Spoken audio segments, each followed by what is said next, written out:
Welcome back, eh? Cheers. How was the knee? It's pretty good. I think by tomorrow should be good to go. Like, I haven't really tested it out 100%, but like it's feeling really good. Feel real comfortable. The staff are pretty happy with it, so that's good for me. What did you do to it? Did you take a knee? I just take a knock towards the. Just drove my knee straight in the ground. I think I had Big Willie Skelton on top of me, which didn't help. And I've had this injury in the past before. Ended up playing on it just week after week and had to get surgery, so they just wanted to make sure they settled it down. There's no structural issues, no major ligament issues. It was just sort of post-lateral corner capsule damage. So yeah, it's just been some rehab, some ice, and some anti-inflammatories, mate. Just fix it up. You looked a bit worried when it happened. I think a lot of people were I worried. was, yeah. It was in some pain. And obviously, I've never had a major knee injury before, but I was sort of just a little bit curious as to if what I was feeling was anything to do with a major knee issue. But thankfully, it wasn't. And here we are, ready to play Melbourne. So looking forward to it. You played in a couple of the narrow losses to Melbourne. What do they particularly bring to the table? They're an awkward team to play. What do they bring that makes it hard to beat them? Look, I think they've got some really good kickers in their team, so they play field position really well. But just, I don't know, from memory, the games that we've played, they just sort of they hang around, and then they sort of they'll score points on you when you sort of least expect. So I think for us, like, it's just been being disciplined. Like, I know we've been talking about it from round one, and I don't mean discipline in terms of penalties, like that's a part of it, but just more so discipline when it comes to our team structure, the way we want to play the game, the way we want to exit from our own end, and the way we want to sort of play in the middle of the ground. Like, I think we sort of tend to drop away, give the ball over to the opposition in times where we should be putting pressure on them, and then we sort of they just sort of put points on us. So I just think we need to control the game in terms of managing a little bit better, and then sort of just putting points on when we need to. So yeah. What sort of mentality are you expecting from the Rebels? They've had a tough week. Yeah. Had a tough season, really, but things have turned up off-field wise in the last few days. Yeah. I haven't read the news, so I'm not sure what you're alluding to. But a bit of talk about how you might buy their licence and shut okay. them down. Gotcha. Look, I mean, back to footy, I think they've probably had a pretty similar season to us, where there's been a lot of disappointment. But I think they're going to be pretty feisty tomorrow.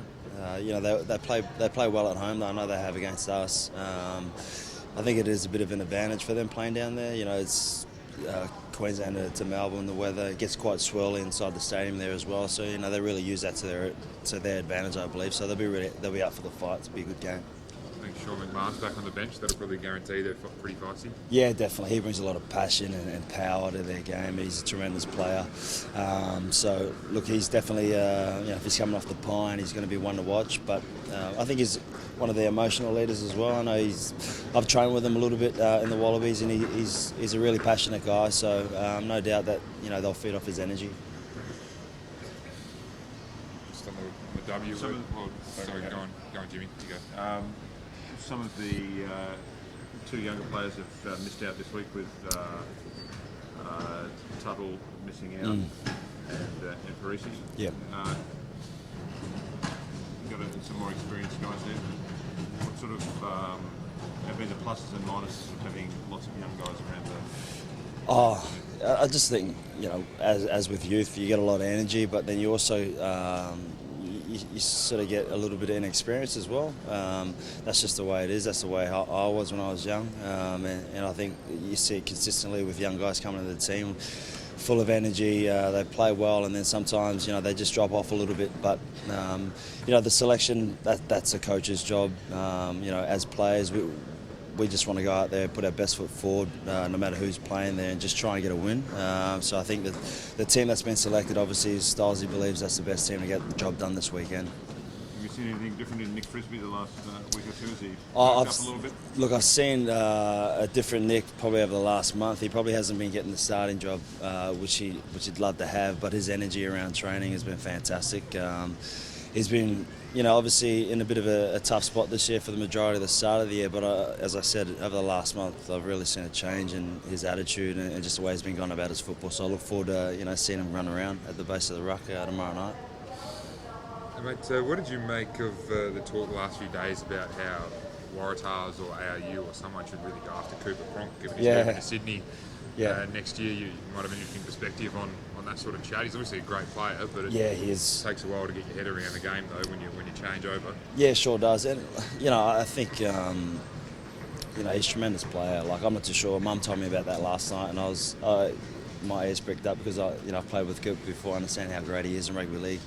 But yeah, it does for me. Like, I played a different position at Cooper. I play, outside back majority of the times, and he'd probably be midfield, like a 10 role. If he's going to do a straight swap from his position in the halves from the Storm to a Tars jersey, but I think that's a different game. Like, just the way I speak to Quade and the way he sees the game, it's totally a lot different. The way he talks about footy compared to, say, what Lockie used to talk about. So even though it's just, it's the same kind of football. It's you tackle, you pass backwards, all those type of things. The game is a little bit different, so it might take him a little time to adjust. I'm not too sure if he's played it before or whatnot, but I never doubt a champion, I say, and like, he's a champion through and through. But a little bit unrealistic when you consider the 10 role and its intricacies.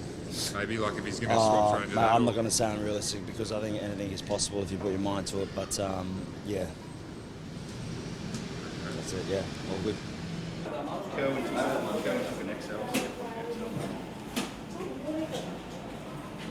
I've got the